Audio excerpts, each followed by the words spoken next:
বিসমিল্লাহির রহমানির রহিম। আসসালামু আলাইকুম প্রিয় ভিউয়ার্স, আশা করি আল্লাহর রহমতে যে যেখানে আছেন ভালো আছেন, সুস্থ আছেন। সবার সুস্থতা কামনা করে আরও একটি ভিডিও নিয়ে আসছি আপনাদের কল্যাণ, আপনাদের উপকারের স্বার্থে সবার জন্য। এটা এই টোটকা বলেন এবং এই প্রক্রিয়ার মাধ্যমে যদি আপনারা করেন, ইনশাল্লাহ আপনারা সর্বকাজে ভালো থাকতে পারবেন। তবে সবার কাছে অনুরোধ, ভিডিওটি শুরু থেকে শেষ পর্যন্ত দেখবেন, কথাগুলো শুনবেন। যদি আপনাদের ভালো লাগে, ভালো না লাগলে অবশ্যই স্কিপ করে বেরিয়ে যাবেন। আজকের ভিডিওটা হলো ধুত্রা। এটা কৃষ্ণ ধুত্রা বলে, কেউ কালো ধুত্রা বলে, যেটা দিয়ে মহাদেবের পূজা করা হয়। এই কৃষ্ণ ধুত্রা গাছের কি গুণাগুণ, এটা আমি স্বয়ং নিজে ব্যবহার করি। কাজে কেউ কাছ থেকে আমার নিতে হয় না, এটা আমি নিজে ব্যবহার করি। আমার নিজে পরীক্ষিত বলেই সবার উপকারের স্বার্থে দিতেছি। ভিডিওটা একটু বড় হতে পারে, অবশ্যই সবাই শুরু থেকে শেষ পর্যন্ত দেখবেন, সবার কাছে অনুরোধ। এই ভিডিওটা হলো যারা গুপ্তধনের পিছনে ঘুরতেছেন, টাকা করে নষ্ট করতেছেন, আসলে কোনো কাজে ফল পাচ্ছেন না, তাহলে এই গাছের শিকড় আপনি ব্যবহার করবেন। এটার নিয়ম সম্পূর্ণ আমি আপনাদের বলে দেব। যারা টাকা পয়সা নাই, যারা কষ্টে আছেন, যারা মনে করেন যে চাকরি করতেছেন, ব্যবসা করতেছেন, কিন্তু টাকা থাকতেছে না, আসলে সংসারে অভাব যাইতেছে না, আপনার পকেটে কোনো রকমের টাকা থাকতেছে না, যতই ইনকাম করেন, যতই ব্যবসা বাণিজ্য করেন, যতই অর্থ উপার্জন করেন, কিন্তু টাকা ধরে রাখতে পারতেছেন না। এক কথায় আপনি যথেষ্ট পরিমাণ কষ্টে আছেন, অথচ আপনি শিক্ষিত, আপনি অনেক শিক্ষিত, অনেক রোজগার করেন, কিন্তু টাকা থাকতেছে না, আপনার কাছে টাকা আসতেছে না। আপনার একটা যে পিছনে টান, সেটা লেগে রাখছে। এরকম যদি হয়ে থাকে, যদি আপনি সামনে কল্যাণে যেতে চান, যেহেতু আল্লাহর সৃষ্টি এই গাছের গুণাগুণ কিন্তু কেউ নষ্ট করতে পারে না। এই গাছটার নিয়মটা শোনেন, কিভাবে ব্যবহার করবেন।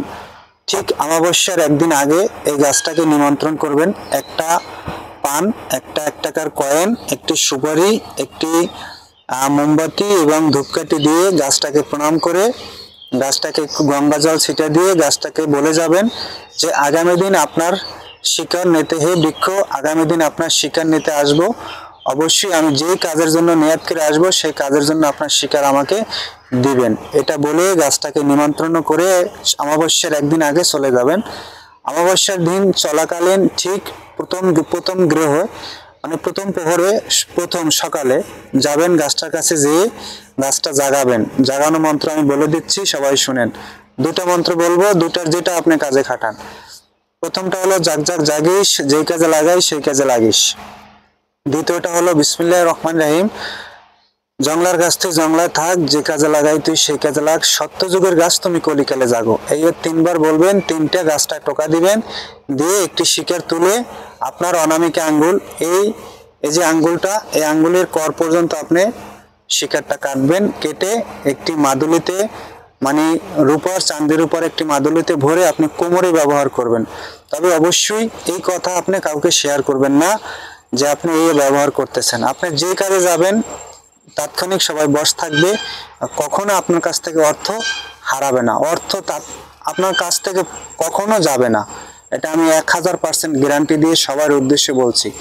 বোনেরা হন, ভাইরা হন, তান্ত্রিক যারা করতেছেন, এটা আমি নিজে উপকৃত হইতেছি, নিজে হচ্ছি, তাই বলে সবারই দিতেছি। এটা আপনারা অবশ্যই এই ধুত্রা গাছটা চিনে নেন। এটা সাদা ধুত্রাটা কিন্তু হবে না, এটা কালো ধুত্রা লাগবে, যেটাকে কৃষ্ণ ধুত্রা বলে। সনাতন ধর্ম যারা কৃষ্ণ ধুত্রা বলে, আর ইন্ডিয়াতেও বহুতে কৃষ্ণ ধুত্রা বলে, আর আমরা বাংলাদেশে মানে সবাই কালো ধুত্রা বলে। এটা কালো ধুত্রা হতে হবে। অবশ্যই এটা শিকড় আপনি 1 কর পর্যন্ত আপনার ডান হাতের অনামিকা আঙ্গুলে, এই ডান হাতের শাহাদত আঙ্গুলের 1 কর পরিমাণ সমান করে কেটে মাদুলিতে ভরে আপনি কোমরে ব্যবহার করবেন। ইনশাল্লাহ আপনার যত ধরনের ঝামেলা আছে তার থেকে মুক্তি পাবেন। গুপ্তধনের কাজে যাবেন, সাকসেস হবে, কোনোদিনও আপনার গুপ্তধনের কাজে বিফল হবে না। যে কাজে যাবেন আপনি, যে কোনো কাজে সাকসেস হবে এবং আপনি উপকৃত হবেন। এটা আমার কথা না, গাছের উপকৃত কথা। অবশ্যই ব্যবহার করে দেখবেন, তারপরে আমাকে জানাবেন।